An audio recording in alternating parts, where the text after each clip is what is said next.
Hello ladies and gentlemen, this is going to be my thoughts on NXT. Now, I've seen Mr. Parkin's video on the British Fist, and I understand how he's been feeling about how WWE's Raw and SmackDown has been almost to a point, just so much that you just get tired of it. Now me, I've been trying to do my Raw review, SmackDown review, and TNA. And I've already stated this earlier that I had a lot of problems in the last couple of months, particularly in this last 3 weeks. It's been really difficult to do my SmackDown review because I have enough energy to do my Raw and I had enough energy to do my TNA, but by the time I want to do my SmackDown, I'm pretty burnt out. I'm exhausted. So I've already considered taking out SmackDown from reviewing unless it comes to a pay-per-view. I will probably do a quick review of it, but I'm probably going to focus mostly on Raw and TNA. If anybody really wants my SmackDown reviews, please tell me below. But this is not about Raw. It's not about SmackDown. This is about NXT. Now, I've seen Mr. Parkin's video, and I'm hoping he'll connect this to his video because I still love the British Fist. I feel kind of strange not seeing both Mr. Parkin and NJ together, but I can understand the reasons for doing it separately because who wants to do the same thing over and over again? You could become totally tired of it and get burnt out. And that might be one of my reasons why I haven't done my SmackDown review because, as I said earlier, I've been very busy and I've been exhausted by the time I want to do the SmackDown review. I'll look at SmackDown if I even have the chance to look at it, but I'm just so tired. It's so hard to actually just do the review. But I had a chance to look over at least the episode that Mr. Parkin is talking about. Now, I have no real thoughts on NXT yet. This is my real first time looking at the original FCW of the WWE turning into NXT. I really can't give a good review on it because I don't know the characters there totally. I do recognize Biggie Langston. I do recognize that you got Oksana there and a couple other people I recognize. Even William Regal. But the rest of the roster, I don't know. So before I even decide if I want to do a full review on these shows, I'm going to have to spend time to really, if I can do it, because I still have problems, to do at least a background review of at least maybe a month or two of NXT, or just continue looking at it from today. Because this is being uploaded on a Sunday. And I managed to finally, after being so tired since Friday, to finally look at NXT. And these are my thoughts. I'm actually, the way NXT comes off to me, it feels a little bit like, and you guys can tell me below, the setting of it, I can understand that this is developmental territory. It's not meant to be fully flashy and stylish of SmackDown and Raw. But to be honest, the presentation of the lighting, of the ring, of the colors, being mostly black, kind of makes me feel like it's a bingo house type of thing. So it feels more like it's more homey, like it's more of for a close-knit type of people who really care about the product. Hearing William Regal do some commentary, I don't know who the other person is. I'm going to have to find out who that other person is that's doing the commentary, because I don't recognize him. I didn't see his face, so I don't recognize him. Seeing this in this format was kind of refreshing to me. Not kind of, it was refreshing. Seeing the huge amount of flash the WWE has been putting into SmackDown Raw, and then seeing the scaled down version of it in NXT was actually less stress on the eyes. It gave me a more of an interesting feel and look. The matches, well, I understand Mr. Parkin's feeling that he said that this was not the best show they've made. There are way better shows. And I probably would agree with him if I've had time to really look at the rest of the product for more than just once. I'm hoping that I will be able to have the time to actually see it. But from what I can tell, it's not that bad. I mean, you see almost just as much bad garbage from SmackDown and Raw. But in this case, seeing a Biggie Langston being allowed to be more of a character, at least when he nailed that guy, I can't remember his name, Adams, I believe. He just demolished the man.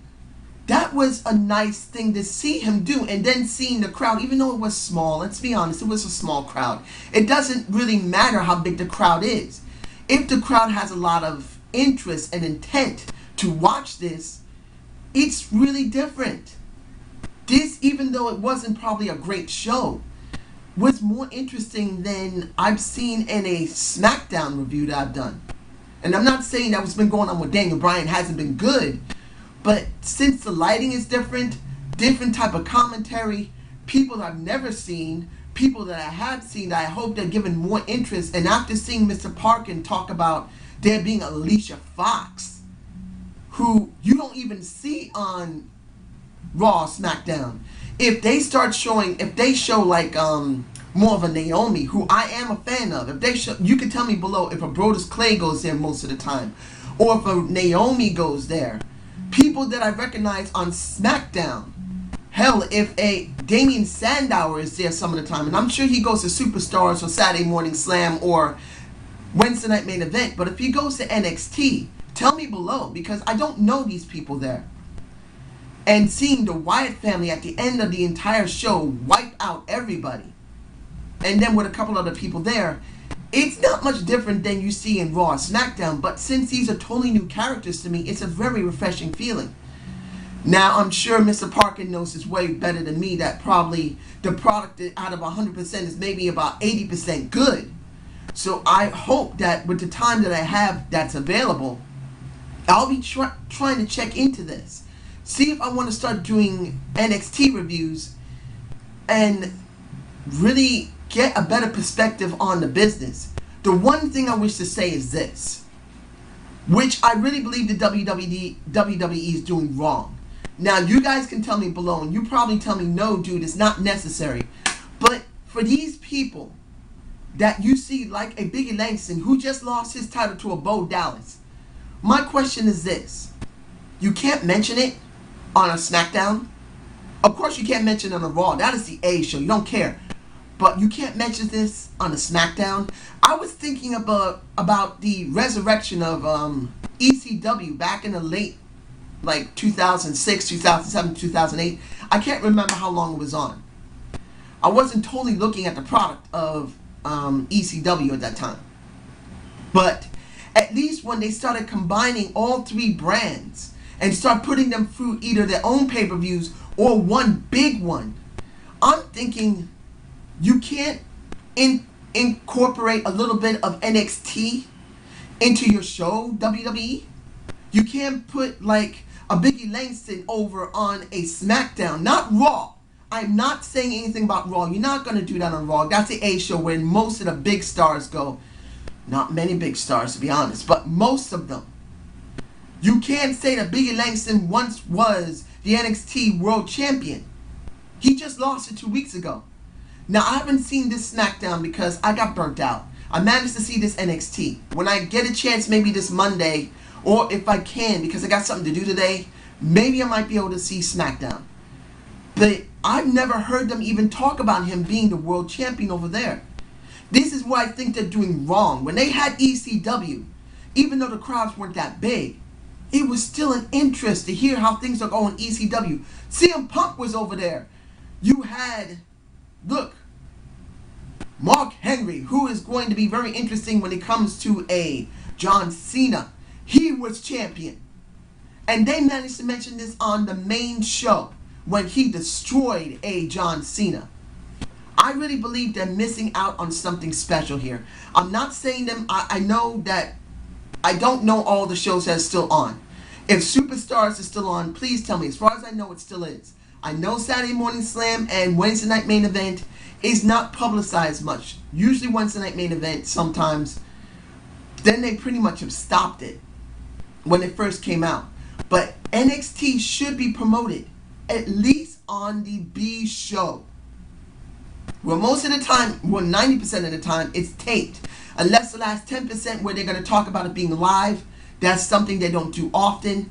But I would love to hear NXT being mentioned. Who says you can't have Bo Dallas come over there on SmackDown with a fucking title? Just to be seen. Because someone pissed them off. just to show that he is a dominant champion. Hell, it would have been interesting almost 6 months ago when it came to a Wade Barrett. It could have been mentioned that he was fighting for the world champion in NXT. They say he's in NXT, but they don't really say much about what he does. Hell, I would love to see a Bo Dallas go over there.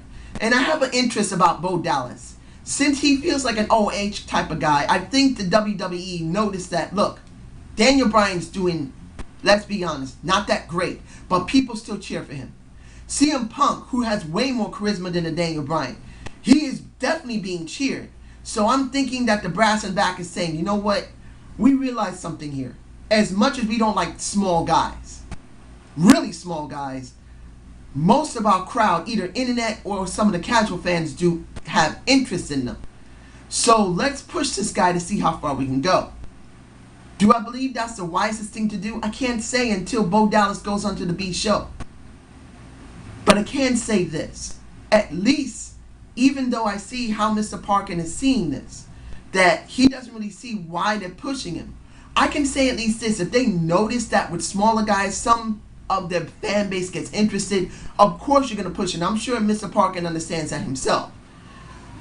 So I can't really say he's going to make it or not. I did say months ago, why didn't they have the feud between him and Wade Barrett?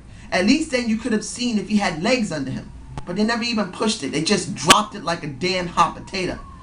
But I can say seeing NXT like this, having a bingo hall type of feel, seeing the dark feeling about it, seeing that they don't use huge amounts of lighting, huge flashing spectacle, even though they have a nice Titantron setup. Seeing in that respect where you show the positives and hide the negatives, as a Paulie have always said, I'm really interested in hopefully getting time to see this. So I wish to thank Mr. Parkin. Mr. Parkin, thank you. Dude, when I saw Oksana, and I can see why you say that she's not that great of a talent in the ring, but seeing Oksana in this case, going with someone totally different that I don't have to see with a Caitlyn, an AJ, a Natalya, it's different.